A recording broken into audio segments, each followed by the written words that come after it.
Hello and welcome back to STL TV. I'm Jade Harrell and I'm joined today by Dr. Howard Fields. Hello, Dr. Fields. Ms. Harrell, how's it going? Thank you so much for having me, and it's a pleasure to see you again.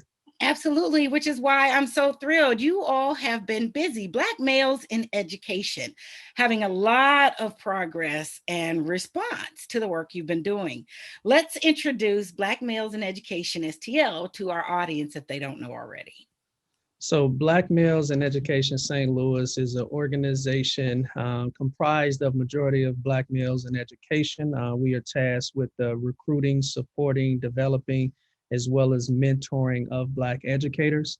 The Black organization that we have a lot of different things that are going on right now. But at the end of the day, in layman's terms, we want to make sure we enhance the number of Black males and Black females who are in front of our students.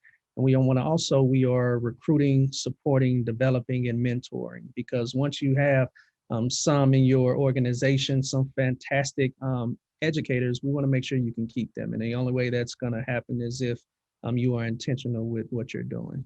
Mm. And I'm certain that you have faced incredible challenges with the COVID-19 pandemic, the changes in school structure. What are your educators saying has been the biggest challenge for them, and how are you guys responding? It's been a challenge. It's been a challenge. It's been incredibly difficult when you're talking about just education in general. But when you drill down a little bit more, there are a number of different ways I can take this response. For some of our educators, they are accustomed to having to go above and beyond and get creative to provide the most immersive learning experience for our students. In another regard, a lot of our educators have stated that they've been dealing with a pandemic for some time, being one of few or one of only in their organization. And so all of that really does create the platform for the work that we do. And while it's so important, I think advocacy work is important, but advocacy work has to eventually turn into empowerment. And what are you doing and how are you assisting in the empowerment of our educators? Specifically Black males and females, as well as Asian Americans, as well as Hispanic Americans who are in the education field, who believe that their voices may not always be heard, respected, and projected within the context of education. Yeah.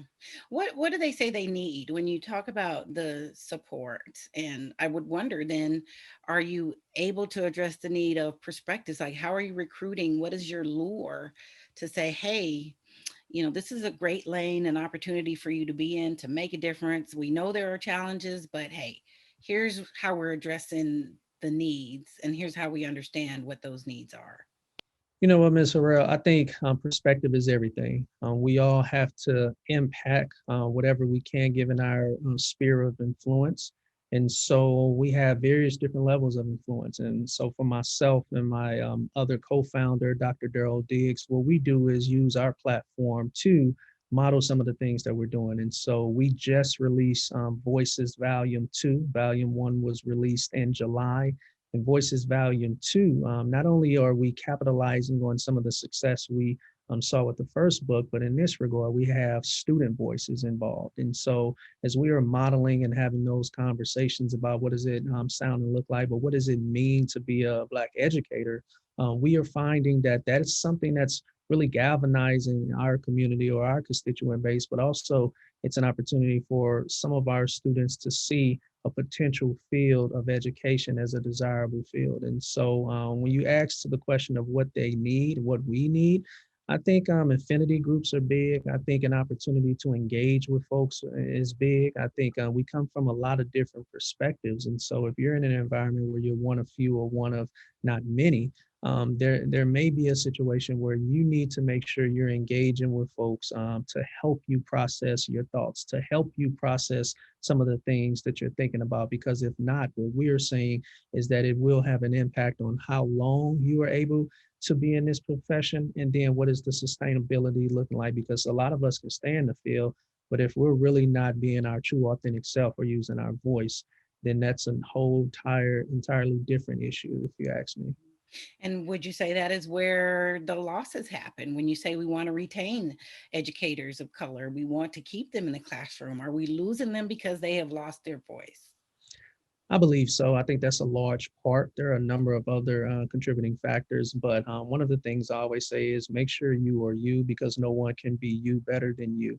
It's important because I'm in HR right now, and so I hear a number of candidates of color saying, you know, when I go into the interview, I want to gauge how much I can be. Like, can I be 50% of myself? Can I be 100% of myself? Well, within the professional context, you can be 100% of yourself. And I think that's how we must show up because if you get a job and you were not yourself, it's only a matter of time before you begin to break down and potentially lose yourself in this particular instance. And so I always advocate for being yourself because as flawed as all of us are, we have to all get better. But I'd rather get better in something that I know I was being myself as opposed to coming in, putting a mask on, not related to COVID, and then leaving and taking a mask off. That's just something that you are not able to sustain in the field of education. Absolutely. It's a disintegration or disintegration of yourself. And that would be in any field. Now, with you all, though, education is such a key bedrock component of our entire functioning. If how go the schools, how go the country in many respects. And so I liken that to how we treat and operate and educate our children is a greater reflection, and that's just an old African proverb. Asking how the children are reflects the community. With having that much of an impact, um, what do you feel is the key most important thing that needs to happen, and how are you all a part of that reshaping the narrative? Opportunities and stressing the importance of voice and authenticity. On February the 6th, we will have our first annual Flip Job Fair. And the reason why we use that intentional verbiage, Flip Job Fair, is because for years we've been able to watch and observe as candidates will go to various different job fairs, and you'll see these long lines of a lot of different organizations, and you're one of a few. And so there's pressure for you to tell people what they want to hear. It's pressure for you to fit in. You can't go into a line, or at least the thought is you can't go to a line and just be this change agent and talk about all these things that you want to do new to organization because there are literally 100 people behind you and you just stood in line for 100 people before you. And so we want to flip that narrative where organizations are essentially showing up to meet some of our outstanding educators. You have to know your value, you have to know your worth, and you have to be able to ask certain questions in terms of once I come into your organization, how are you going to keep me? How are you going to develop me? What does advancement within your organization sound and look like? What was your company's response to George Floyd and some of the other inequities that we're seeing? These are critical questions we must be confident asking because to get into a position and you may be excited and you're in whatever district who has a high rating on some of these rating scales, that's another question.